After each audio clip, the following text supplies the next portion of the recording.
قدرمانو دوستانو ستړي مشئ زه غوټۍ یم په ډیجیټل چیم پروګرام کې مو هرکلی کوم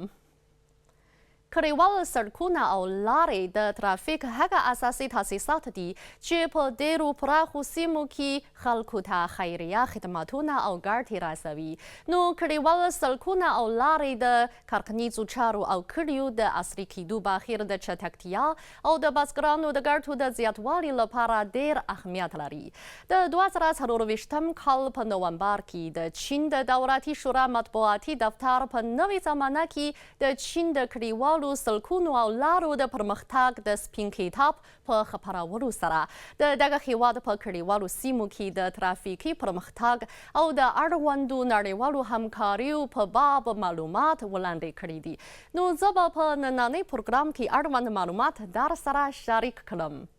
دغه سپین کتاب ښیي چې له لاسو کلونو راهیسې په چین کې د کلیوالو سړکونو او لارو اوږدوالی ښکاره زیات شوی دی د کلیوالو سړکونو او لارو د تعدیلولو او ترمیمولو اوږدوالی یې له 2 میلیونه او 15 لکو کیلومترو څخه اوږد دی د 2023 کال تر پایه پورې د چین د کلیوالو سړکونو او لارو عمومي اوږدوالی 4 میلیونه او 6 لکو کیلومترو ته رسېدلی چې دغه اوږدوالی د ځمکنۍ کورې د استوا خط د اوږدوالي په پرتله 114 چنده زیات دی او په تیرو لسو کلونو کې یې د زیاتوالي اندول په سرو کې 21.7 ته رسېدلی دی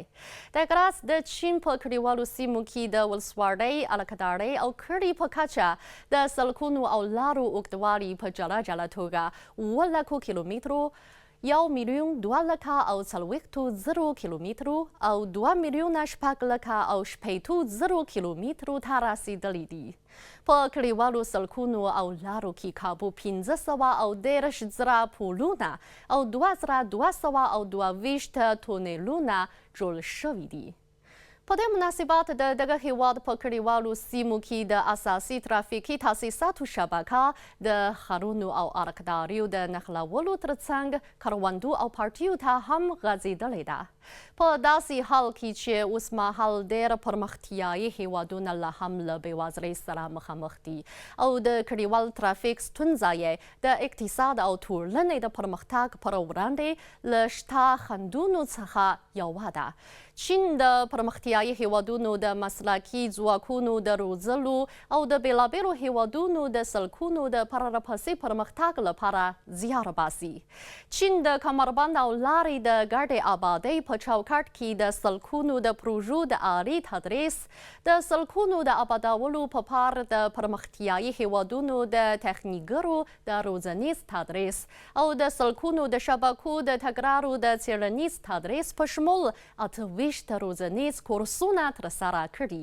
او څه باندې 800 تخنیکګرو پکې ګډون کړی دی د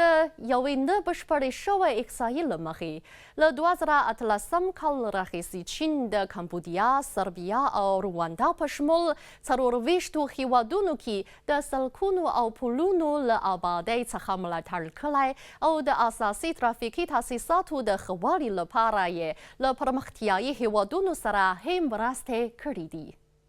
له اوږدې مودې راهیسې چین د نړیوالو همکاریو نظامونو په چوکاټ کې له نورو هیوادونو سره تجربې شریکې کړي او د کلیوالو سړکونو او لارو د آبادولو لپاره یې له پرمختیایي هیوادونو سره مرستې کړي او په نړۍ کې د بېوزلۍ د له منځه وړلو د خلکو د ژوند د ښه والي او د پرلهپسې پرمختګ د پیاوړتیا لپاره یې خدماتونه کړي دي